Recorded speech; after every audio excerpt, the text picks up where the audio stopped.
Good morning. Welcome to Books at the Bottom of the Stairs. My name's Lorene. I have a few books to chat with you about just briefly because they're all just very enjoyable. Everything's a 3+ star review for me, so we can just assume that all books are good from here forward. So one of the books I just finished was A Deadly Endowment by Alyssa Maxwell. It is a lady and ladies' maid mysteries, and it was good. I think this is probably the last, and not the last, but the latest in the series. There's at least 6 before, and it takes place during sort of the 1920s, I guess, and Lady Phoebe and her maid Eva go to different situations and solve different typical cozy murders, and there's a sort of, it hits all the tropes, you know. There's an inspector who's not so great, someone who's less in seniority who's a better constable. The murders are not ghastly, they're connected into the people that you're meeting. It's fairly straight ahead formula, but it's a very nice setting, and the characters are a little better drawn than some of the other cozy mysteries I've encountered. So I would think that this is a series that I'm going to pursue. I was able to get it for $2 at a charity auction thing, sale, and so I won't go to the trouble of purchasing it. Again, I will look for it in the library or on audio. I think if there's a good reader, this would make a fun audiobook. So the next one that I really enjoyed is called One Time by Sharon Creech, and I'm just working my way through her backlist. This is a fairly new release, and I believe in the 2020s, 2020 it was written, so fairly recent. And basically she's got close to 20 books on her backlist, and she won the Newbery for Walks Two Moons. Now I keep thinking I've read it, but then I think no, I haven't. So that's the reason I keep going back to Sharon Creech in the library selections and then getting distracted. So One Time is a book about writing. It's a book about a young girl who is very good at expressing herself through words, and there is a teacher who really encourages the writing process, and the classroom have previously, the kids in the class have had poor examples of teachers who understand writing process. They may understand the craft of writing in that, you know, you break apart a sentence and you have to have these component parts in a sentence, and that's what makes a good sentence, as opposed to a sentence that is inflamed with imagination. And so this another teacher has great techniques for breaking down barriers to expressing yourself on paper, and the kids really buy in over the course of the school year, and there's some really wonderful writing that comes. So that's basically the plot. There are other things that are happening, but I think that's kind of the most germane part. So if you really enjoy reading good writing and you're interested in the writing process, because this is geared to a readership of middle readers, it's a great beginner book for adults who want to write. I think it's just a marvelous thing to just follow the prompts that the teacher's giving her students, and have at it. It's great. Plus, it's a wonderful story. You can never go wrong with Sharon Creech. All right, the read aloud that Steve and I have been doing for the spring, we've been very slow with it for some reason, is The Railway Children by E. Nesbitt. And that's in that Macmillan Classics press that I just love, the one with the lovely end papers and the gold bits and the little ribbon. So why were we slow? I don't know. There was nothing in the story that made it, us drag our feet through it. It was just a variety of reasons that we just were not getting to it as often as we thought. And I think that might have something to do, I have a feeling, with the hockey NHL business. I think that in the evenings when we tended to read to each other, there seemed to be a lot of hockey this winter, so it might have been that. Anyhow, great story. E. Nesbitt has also about 5 or 6 books to her list, and or maybe even more. Like something went through my nose when I was reading the afterwards that made me think that she wrote for adults, but it doesn't show that here in the back, there are all things like the phoenix and the carpet, and the 5 children and it, which I loved. Just every time I read that, I kill myself laughing. So this is about 3 children and their mother who have gone to live in kind of retirement in the country because Dad has been inappropriately accused of doing something illegal, and so it's the process of the court case. Now we don't see any of that, but that's what's in the background. And so these 3 kids are making their way in this little rural community. Mom's trying to make ends meet by writing, and the kids are strongly connected to the railway and the people there, and there's a couple of rescues and a couple of disasters, and pretty much every chapter has got something pretty adventuresome going on in it. So it's really it's a good rip snorter of an adventure. Because it's written when it's written, it is of its time, and so there is a preoccupation with children being good all the time, or being thoughtful all the time, and as opposed to just letting them run around and, certainly not Tom Sawyer. So we really enjoyed this, and Steve is not a fan of E. Nesbitt except for this book. So I have read pretty much everything that I know she's written, so I'll just do those as rereads for myself whenever there's a challenge to read a classic. I'll head to E. Nesbitt. Great, this is part of a little series. It's by Cindy Anstey, Anstey, and the title is Suitors and Sabotage, and this is a Regency romance for YA. She has also written Love, Lies, and Spies, and Duels and Deception. Now I've talked about this author before with her the school for girls to be infiltrators, and the dirigible, and is that called the Umbrella Protectorate? It might be. Also, she's Canadian. Yes, I had a feeling she was Canadian. This is just fun.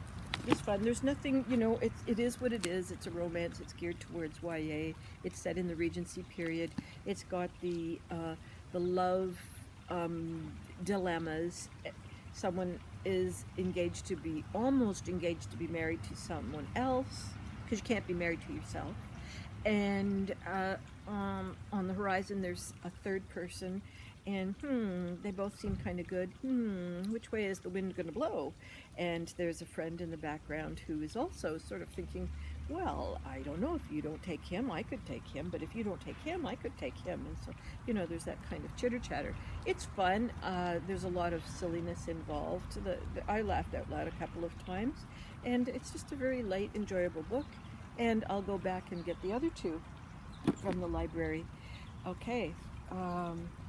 This is a book that my Spice book club, the Quaker book club, is reading for this month, which I am going to miss. I'm very kind of mad at myself. I double booked myself, and the thing that I double booked myself with is with a group of friends that have not seen through most of the pandemic. So it's like, oh dear, I can't rebook that. That took so much trickery to, get us all in the same room. But the author is going to be coming to book club, so it's like, oh, can I talk everybody into just coming to book club with me? No. Anyways, I'm talking about The Sister's Tale by Beth Powning. She also wrote The Sea Captain's Wife and The Hatbox Letters. And I have The Sea Captain's Wife on my steps now because I enjoyed this book so much. And it's basically about a young New Brunswick sea captain's wife, and where is her name? Josephine. And she has 3 grown children.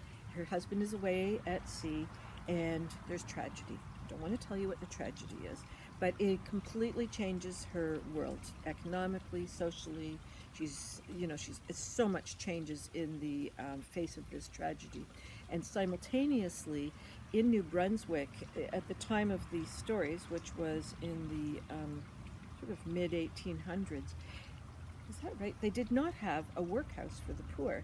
And so if you were one of the people that had come across the ocean as someone hoping to make your own way, or as an indentured servant, and in either case you end up on hard times, there was not a house in New Brunswick at that time.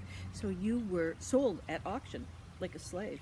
And what would happen is whatever you were paid for, like, so if someone paid $50 for you, the government would then give the owner, the so-called owner, $50, and that would help to reimburse him for the cost of feeding you and clothing you. And there were certain expectations that they were supposed to be meeting, but people being people, they chiseled and cheated, and as a result, a young girl called Flora Salford is up for auction. She's a stunning beauty, and the person who is in charge of these auctions has a conscience and wants her to go to a household of women where she's not going to be abused. And the other part of all of this is that we see in the background the increasing awareness of New Brunswick women around suffrage and the votes, and votes, not boats. And so we have that kind of background social change happening. And Beth Powning is a Quaker herself, and quite often includes social justice issues in her writings. And I believe they're quite often from the point of view of women. So I really enjoyed this book. It's a great, great fiction. There's great characters in it. It's a setting that I'm not familiar with. It's close to St. John's, New Brunswick, in Pleasant Valley, which actually exists. And but I'm not familiar with sort of the rural part of New Brunswick when it's not really the suburbs. It's outside of St. John's, but not totally connected. And I'm kind of familiar with that, having driven through that area on a highway, non-stop. So I kind of know the geography a tiny bit, which made it fun.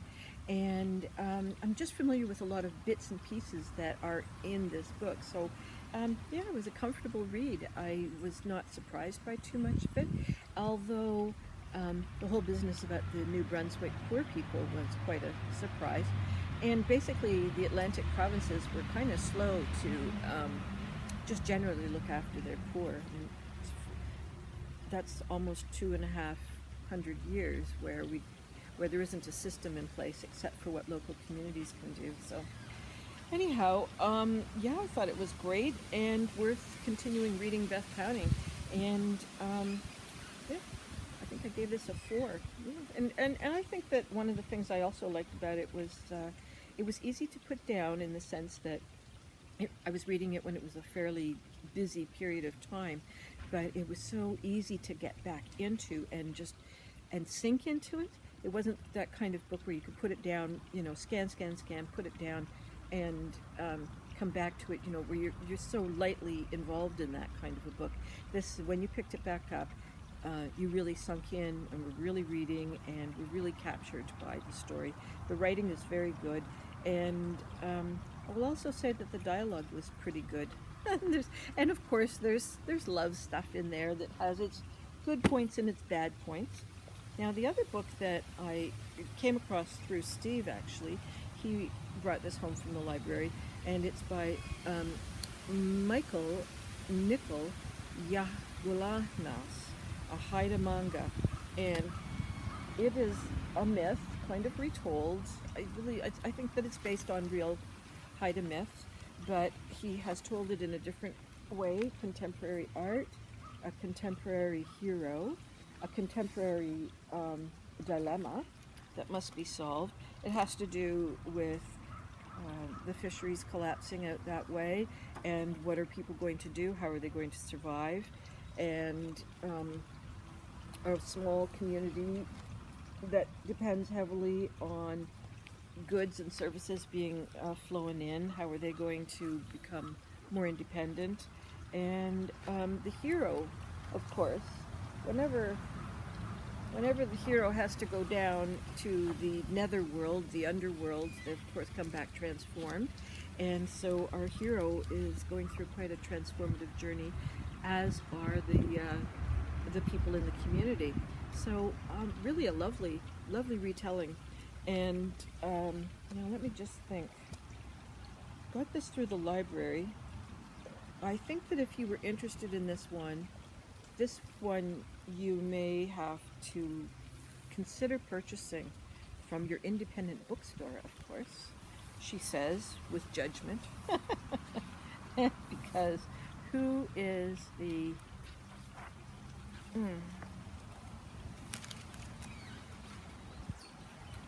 I'm just looking, I'm trying to find who the publisher is.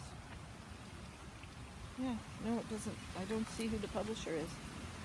In the information that I usually include, I will include the ISBN number in case you're interested in purchasing this. Okay.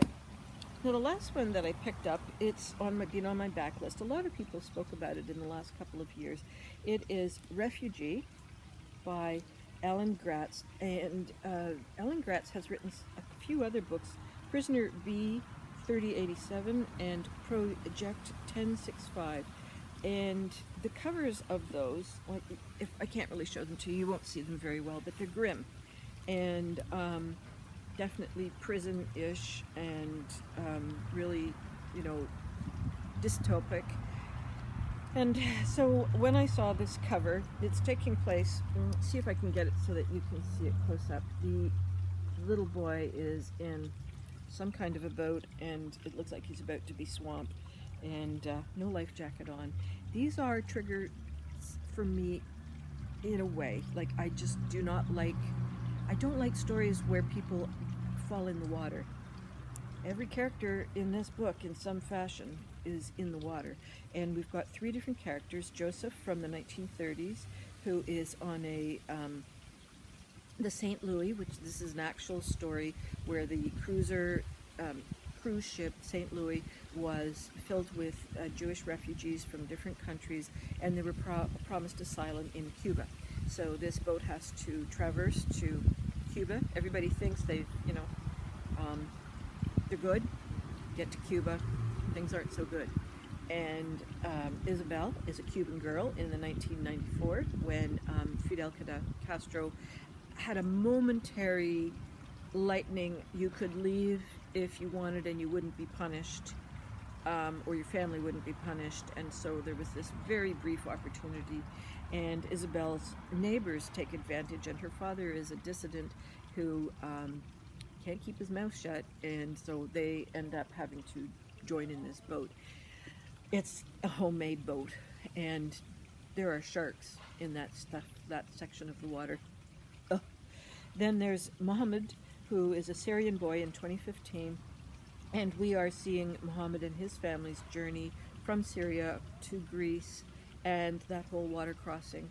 And that whole water crossing from, I guess, the edge of Turkey to the edge of Greece is so harrowing. And there's one piece in the story here that blew me away.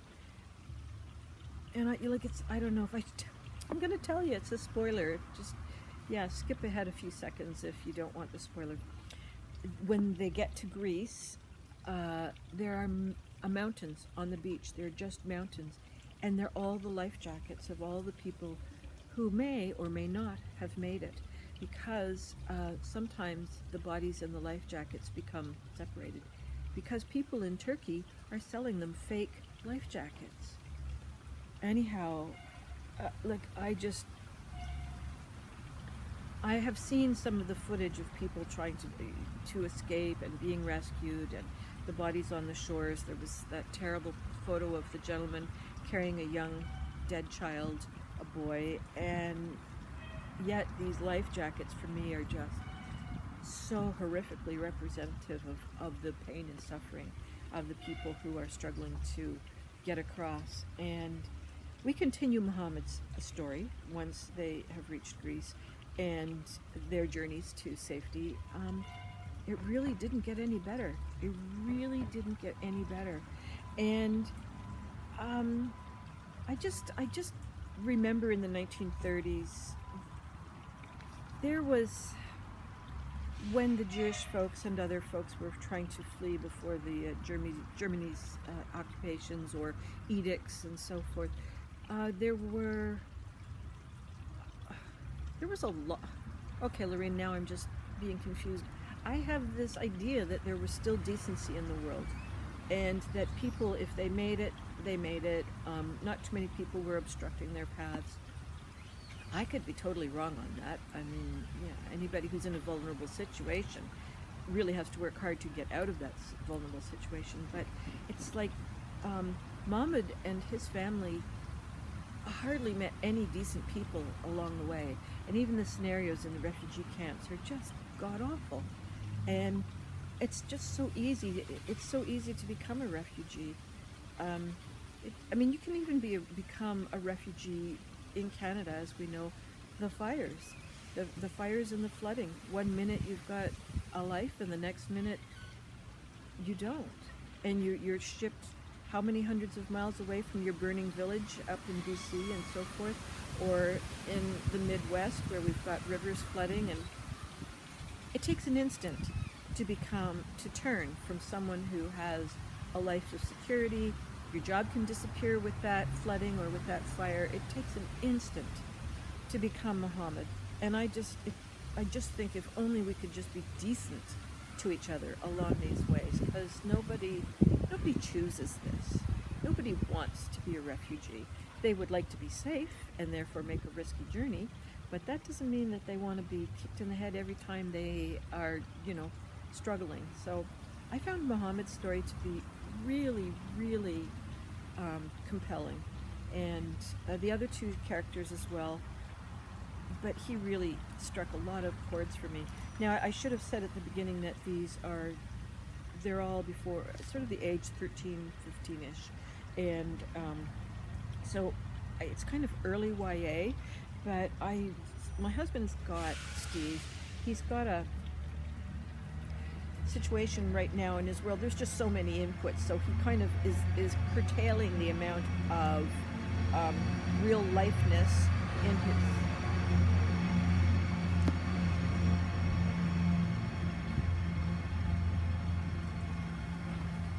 I have no idea what kind of vehicle that was. That was just bizarre.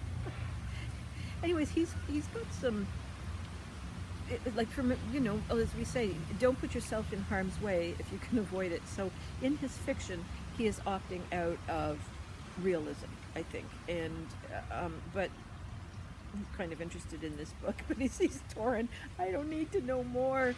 And I think, yeah, I know what you're saying. How much do we need to know? And I think that when the earlier book I was talking about, the Sisters, the Sisters' Tale, because it's put in the past all the inequities in women's lives and stuff, it's just somehow easier to take. I don't think it exactly motivates us to make any changes in our own lives. When we come across this kind of a book, it's more like, oh, is there something I can actually do?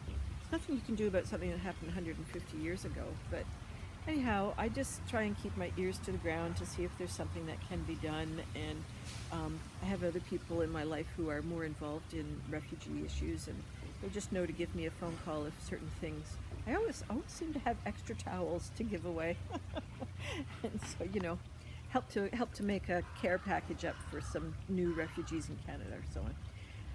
It helps, right? Every little bit helps. So that's it for me, and I'm in the garden. I hope the fountain wasn't too noisy. There's wind in the background.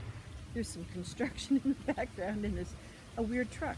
So I hope the audio is okay, and if not, you've just enjoyed looking at my lovely face. I'll talk to you tomorrow or next time, and I hope all your reading dreams and adventures continue to come true. Bye-bye.